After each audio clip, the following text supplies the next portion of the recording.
अपना उद्देश्य जब भगवत प्राप्ति बन जाता है तो ज्यादा बुद्धि नहीं लड़ानी पड़ती, उससे फिर वही कर्म बनने लगते हैं जो प्रभु की प्रसन्नता का हेतु होते हैं, जो हृदय की शांति का हेतु होते हैं, जो हमें मोक्ष पदवी अर्थात द्वंद्वातीत अवस्था को प्रदान करने वाले होते हैं। और एक रहस्य की बात है कि जो भगवत प्रीत्यर्थ कर्म किए जाते हैं उनमें ये सामर्थ्य होती है कि वो आपके जो स्वार्थ और कामना वासना से अधर्म हुआ है उनको मिटा देंगे।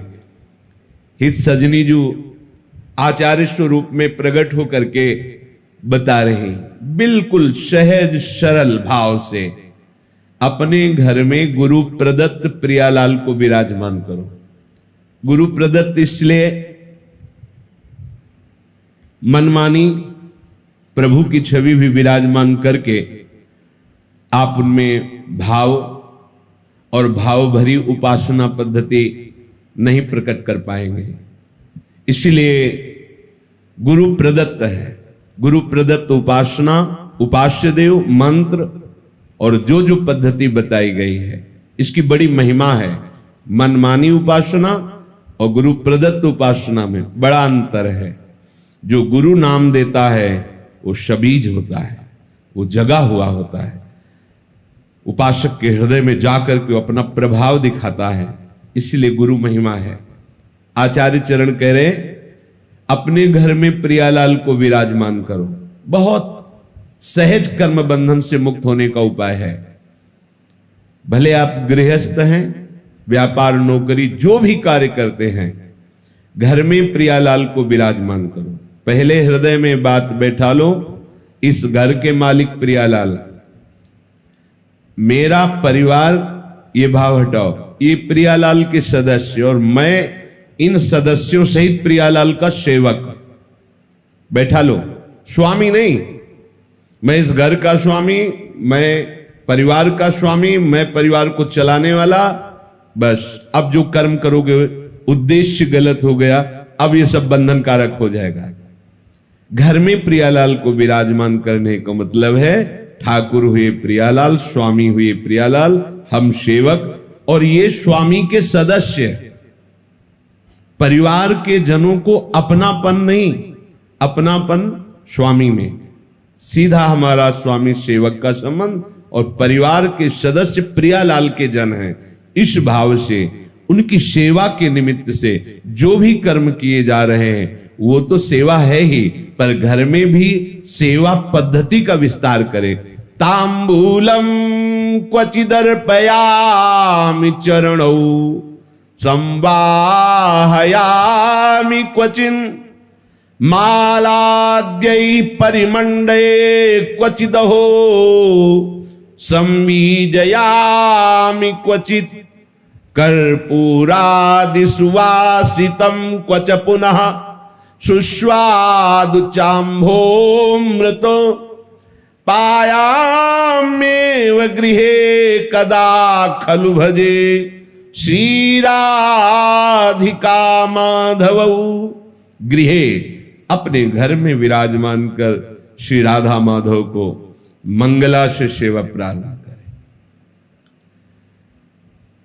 सूर्य उदय होने के पहले तक 4 बजे और सूर्योदय के बीच में यदि आप यहां विराजमान हैं और आपके श्री जी वहां विराजमान घर में, तो यही मंगला का चिंतन करो। श्री जी 10-20 नहीं, यहां भावना की और फिर जब यहां से गए तो उनको मंगला उत्थापन किया, थोड़ा पद गायन किया, फिर स्नान आदि, फिर श्रृंगार आदि, कुछ समय बीच का ऐसा अवसर निकालो अपनी श्री जी की सेवा का भी, जो अपने घर में यहां वृंदावन धाम में यहां बैठे हो परम सेवा 8 पहर हो रही, पर जो अपने अपने घरों में विराजमान किए दूर देशों में भी है, उनको यही पद्धति अपनानी है जैसे अपने लोग करते हैं। चलो इतना विशाल ना करके तो सूक्ष्म कुछ मिनट में श्री जी की मंगला कर लिया, 1-2 पद सुना दीजिए। आज अति राजत दंपति भोर नंद के लाल हरियो मन मोर, आज प्रभात लता मंदिर में आज तो जुवती। ऐसे ये प्रातःकालीन सुरत प्रेम के रस भरे पद हैं, इनको सुनाए। फिर श्री जी को स्नान कराइए, जिससे नाम सेवा है, स्नान कराइए। और सुंदर सुंदर चंदन घर्षण करके श्री जी की पत्रावली कीजिए। श्री जी को भोग पवाइए, श्री जी को तांबूल पवाइए। भोग लगा रहे, थोड़ी देर पंखा लेकर के ऐसे झल रहे। ऐसे दिनचर्या, जब श्री जी को शयन कराए उनके चरण दाब रहे। अगर 4 फूलों की व्यवस्था हो जाए तो ऐसे फूलों की पंखुड़ियां बिछा दी, नाम को विराजमान कर दिया, भावना किया, प्रिया प्रीतम शयन करे, उनके चरण चाप रहे। हम अपने घर में जब लाडली जी को स्वामी मान लेंगे तो जितने भी कर्म हो रहे हैं वो सब उनके निमित्त से माने जाएंगे। सेवा, व्यापार, नौकरी, कर्म बंधन से मुक्त होने का सहज उपाय। अपने घर में जो ठाकुर विराजमान है उनको मालिक मानिए। अगर आप नौकरी करते हैं तो महीने में जो पेमेंट आती है वो पहले उनके सामने रखिए। ये महीने भर की सेवा का, हाँ बिल्कुल, सुबह जाइए, शाम के आइए, प्रणाम कीजिए। इतनी देर आपकी सेवा के निमित्त से जो कर्म हुए, हे लाडली लाल आपके चरणों में समर्पित। प्रतिपल आप देखना, कोई भी विघ्न ऐसी उपासना करने वालों के यहां अपना अधिकार नहीं कर सकता। बुरा प्रारब्ध भी अधिकार नहीं जमा सकता, क्योंकि वो घर लाडली लाल का है। देखो पूरी लंका जल गई, विभीषण का घर झुलसा भी नहीं। क्यों? क्योंकि उसमें प्रभु का नाम विराजमान है। दीवालों में नाम अंकित किए हुए, उनमें प्रभु का भक्त रहता है। जहां नाम कीर्तन होता है, नाम कीर्तन का बड़ा प्रभाव है। सबको अपने घर में नाम कीर्तन करना चाहिए, बहुत मंगल होगा, बहुत मंगल। 10 मिनट ही सही, परिवार के 4 सदस्य बैठकर यदि नाम कीर्तन करोगे तो परिणाम देख लेना। हमारे जो वो कर्म हमें नष्ट करने के लिए तैयार बैठे हैं, उनको नाम कीर्तन रूपी महान कर्म नष्ट कर देगा। यदि हम अपनी केवल स्वार्थ बुद्धि से, इसमें बहुत सूक्ष्मता से देखा जाता है। जैसे गृहस्थ में अतिथि सत्कार, साधु सत्कार की बड़ी महिमा है, करना ही चाहिए। यदि आप गृहस्थ हैं, आपके घर के दरवाजे पर कोई भिक्षुक आता है तो आप उसकी अवहेलना नहीं कर सकते। ए चल, ऐसा नहीं। अगर ऐसा किया तो उसके जितने दुष्कृत हैं वो सब वहीं छूट जाएंगे। शास्त्रीय सिद्धांत है। मृदु वचन बोले, राधे श्याम कहिए, क्या आज्ञा है। अब वो जो मांग रहा है, अगर आपके पास सामर्थ्य है तो दे दीजिए, नहीं दैन्य होकर उत्तर दीजिए, राधे श्याम हमारी सामर्थ्य नहीं है, आप पधारिए, आगे कहीं मांग लीजिए। ऐसा आप वहां गलत भावना करके, ए भिखारी है चल भाग यहां से, बिल्कुल ऐसा नहीं, बिल्कुल ऐसा नहीं। गृहस्थ धर्म में सबसे बड़ी सावधानी अतिथि सत्कार है। कोई भी, भले कोई पाखंडी आया है, आप दरवाजा मत खोलिए, पर बाहर से राधे श्याम, वो कुछ भी बोल रहा है, हाँ हम तुम्हें 2 रोटी दे सकते हैं, अगर आप नहीं तो हमारे पास आगे धन की व्यवस्था या और जो आप मांग कर रहे हैं हम नहीं दे पाएंगे, आप जल पी लीजिए, आप रोटी ले लीजिए। वो भी घर में जब कोई पुरुष सदस्य हो तो गेट खोलिए, नहीं तो ऐसी व्यवस्था रखिए कि गेट के अंदर से ही दे दीजिए। सावधानी, समय का जैसा स्वरूप होता है वैसी ही मर्यादा कर रखनी चाहिए। जैसे जानकी जी अकेले पर्णकुटी में, तो लक्ष्मण जी ने रेखा खींच दी थी कि इसके बाहर मत जाना, अंदर से ही, अगर कोई प्रश्न उत्तर हो तो अंदर ही करना, इस रेखा को कोई पार नहीं कर सकता। पर जानकी जी अतिथि सत्कार की विशेष भावना के कारण उस रेखा को पार कर गई, तभी रावण उठा ले गया, नहीं सामर्थ्य नहीं थी, वो उसकी सामर्थ्य नहीं थी कि रेखा पार करे। ऐसा समय का है। अगर आपको ऐसा लगता है कि घर में कोई सदस्य नहीं पर अतिथि आया हुआ है तो आप बाहर, राधे श्याम आपको अगर रोटी चाहिए तो दे सकते हैं, अन्यथा प्रणाम। कटु वचन बोलकर तिरस्कार करके भगाना मानो उसके पापों को स्वीकार करना। दूसरी बात, जैसे कोई संत आया है, आप जिसका परिचय भी जानते हैं, आप आदर पूर्वक उससे बैठाला, मृदु शब्दों का प्रयोग किया, और 4 लोगों को बताते कि हमारे घर में संत आते हैं तो हम ऐसा ऐसा ऐसा करते हैं, उससे आपके अभिमान को सुख मिलता है। अब ये कर्म कल्याणकारक नहीं रहा, ये बंधनकारक बन गया। ध्यान दीजिए, जो हम 4 लोगों से कहकर बड़ाई पाने की इच्छा से अपने कर्मों को प्रकाशित करते हैं, तो बड़ा सात्विक कर्म किया हुआ भी वो बंधनकारक बन जाता है। और प्रायः अहंकारी पचने नहीं देता। हम वृंदावन में गए थे, इतने का भोग लगाया था, इतना बिहारी जी को भोग लगाया, इतने संतों को पवाया, ऐसा किया वैसा, ये अहंकार का पोषण हो रहा है। अब वही कर्म तुम्हारे बंधन, शुभ बंधन जैसे अशुभ बंधन, ऐसे शुभ बंधन कारक बन गया। तो इसमें जो सम्मान की, स्वार्थ की, अहंकार की भावना से कर्म किया जाता है वो यज्ञार्थ कर्म नहीं होता, चाहे जितना बड़ा कर्म हो। जैसे शास्त्रों में पाया गया है कि यदि अपने कल्याण के लिए गुरुजनों से, संत महापुरुषों से सभा में प्रश्न किया जाए तो प्रश्नकर्ता और उत्तर देने वाला दोनों पवित्र होते हैं। पर यदि उसके मन में प्रवक्ता के प्रति परीक्षा के लिए या ये सभा जाने कि मैं बहुत बड़ा साधक हूं, देखो मैं किस कोटि का प्रश्न करता हूं, सभा मेरा आदर दृष्टि रखे, हमारे ऊपर सम्मान करे, ये यज्ञार्थ नहीं हुआ। इसमें दोनों की पवित्रता वाली बात नहीं आएगी। तो साधक को छोटी छोटी अपनी वृत्तियों को भगवत समर्पित करने पर ही कार्य बनेगा। हम एक एक वृत्ति के द्वारा जो चेष्टा करे वो भगवत समर्पित, मुक्त संगहा समाचर, किसी भी व्यक्ति वस्तु स्थान में तुम्हारी आसक्ति नहीं होनी चाहिए। संग तो केवल भगवत प्रेमी महात्माओं के लिए ही आदेश किया गया कि उनका संग करे, अन्यथा ना, असंग।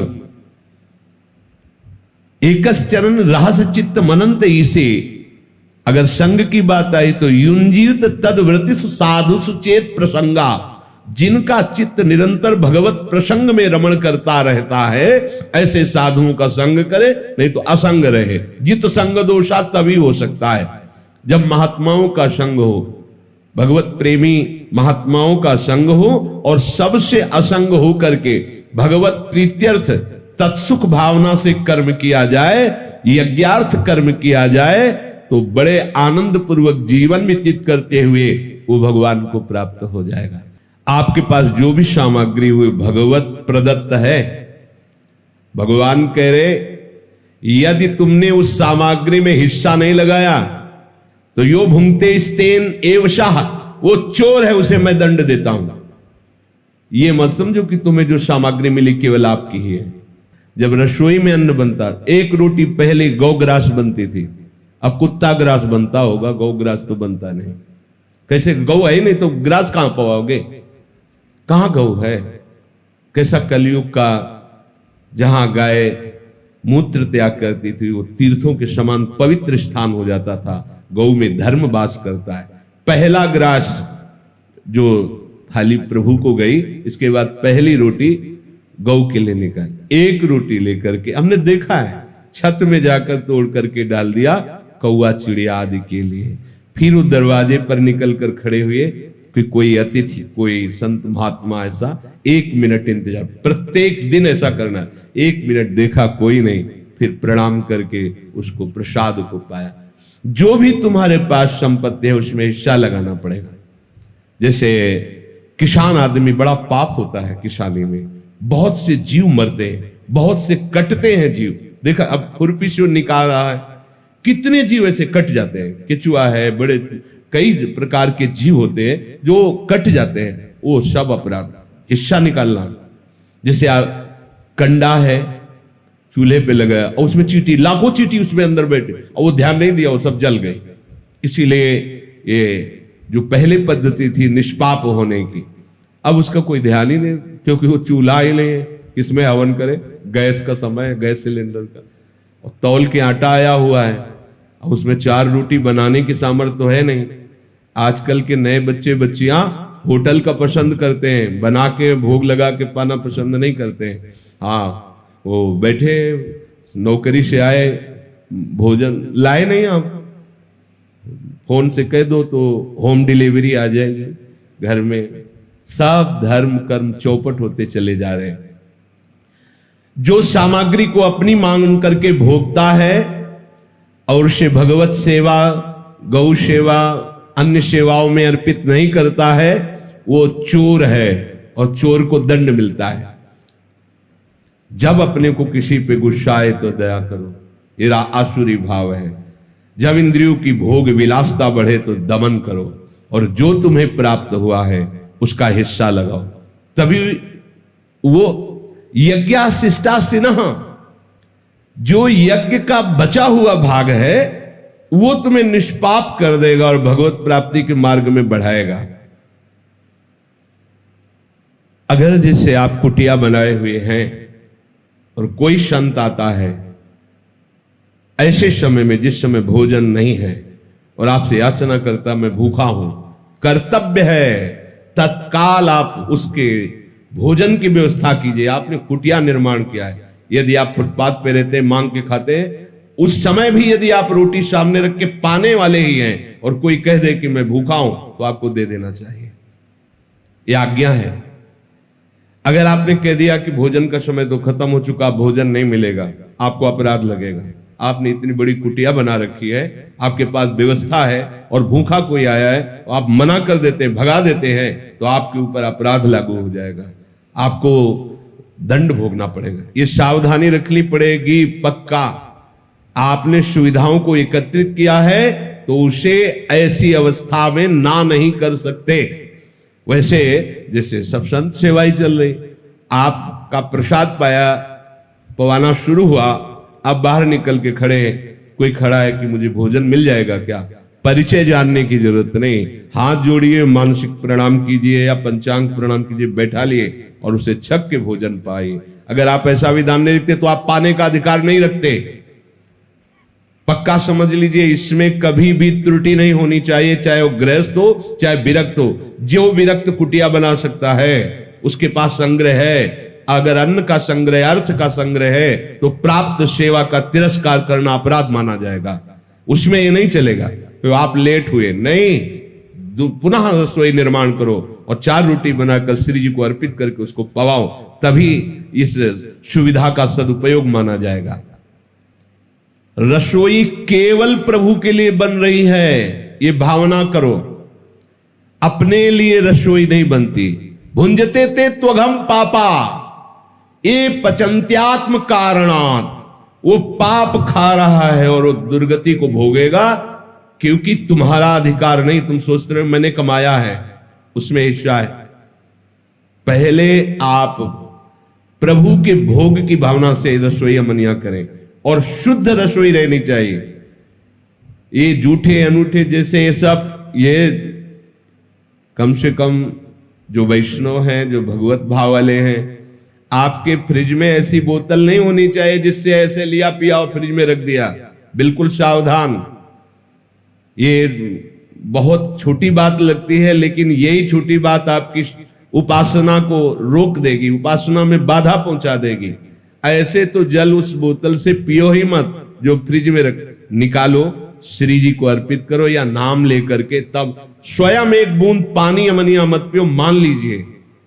हमारी बात मान, देखो, भुंजते ते त्वघम पापा, जो स्वयं पाते हैं वो पाप पाते हैं। संपूर्ण सृष्टि भगवान की है।